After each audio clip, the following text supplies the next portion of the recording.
Nice ಸಂಸ್ಥೆಯ toll ಸಂಗ್ರಹ ಹಾಗೆ ದರ ಏರಿಕೆ ವಿಚಾರದಲ್ಲಿ ಎಚ್.ಡಿ. ಕುಮಾರಸ್ವಾಮಿ ಮತ್ತೆ ಸರ್ಕಾರದ ವಿರುದ್ಧ ವಾಗ್ದಾಳಿಯನ್ನ ನಡೆಸಿದ್ದಾರೆ. ಜನರು ಹಾಗೆ ಯುವಕರು ನೈಸ್ ರಸ್ತೆಯಲ್ಲಿ ಟೋಲ್ ಕಟ್ಟಬೇಡಿ ಅಂತ ಕರೆಯನ್ನ ನೀಡಿದ್ರು.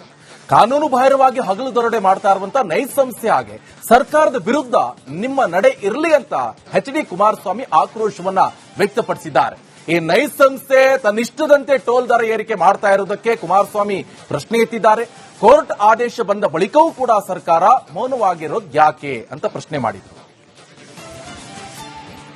ಇಲ್ಲ, ನಾನು ಕರ್ನಾಟಕ ರಾಜ್ಯದ ಜನತೆಗೆ ಕೈ ಜೋಡಿಸಿ ಮನವಿ ಮಾಡತಕ್ಕಂಥದ್ದು.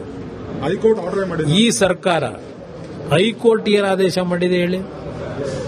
ಹೈಕೋರ್ಟ್ ಆದೇಶ ಮಾಡೋದಲ್ಲ, ಹೈಕೋರ್ಟ್ ಆದೇಶ ಮಾಡಲ್ಲ. ರಾಜ್ಯ ಸರ್ಕಾರ ತೀರ್ಮಾನ ತೆಗೆದುಕೋಬೇಕು. ರಾಜ್ಯ ಸರ್ಕಾರ ನಡ್ಕೊಂಡಂತ ರೀತಿ ಏನಿದೆ? ಮೊದಲನೇ ಸಿಂಗಲ್ ಜಡ್ಜ್ ಏನು ಕೊಟ್ಟಿದ್ದಾರೆ, ಜಡ್ಜ್ಮೆಂಟ್ ಕೊಟ್ಟ ದಿವಸದೇ ತೀರ್ಮಾನ ಮಾಡಬೇಕಾಗಿತ್ತು. ನಾಡಿನ ಜನತೆಗೆ ಹೇಳ್ತೇನೆ, ಇವತ್ತು ಇಲ್ಲಿಗಲ್ ಆಗಿ ಟೋಲ್ ಕಲೆಕ್ಷನ್ ಆಗ್ತಾ ಇದೆ ಅಂತಕ್ಕಂಥದ್ದು ಕೋರ್ಟ್ನಲ್ಲಿ ಕೊಟ್ಟಿರತಕ್ಕಂಥ ಫೈಂಡಿಂಗ್ಸ್.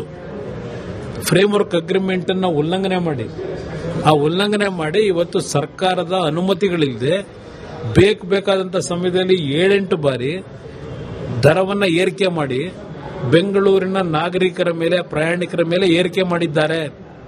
ಇದು ಹೈಕೋರ್ಟ್ನಲ್ಲಿ ಸಿಂಗಲ್ ಬೆಂಚ್, ಡಬಲ್ ಬೆಂಚ್ನಲ್ಲಿ ಕೊಟ್ಟಿರತಕ್ಕಂಥ ಆದೇಶ. ಈ ಹಿನ್ನೆಲೆಯಲ್ಲಿ ನಾಡಿನ ಜನತೆಗೆ ಸರ್ಕಾರ ಯಾವಾಗ ಈ ಒಂದು ತೀರ್ಪು ಬಂದ ನಂತರವೂ ಜಾಣ ಮೌನಿಗೊಳಗಾಗಿದ್ದ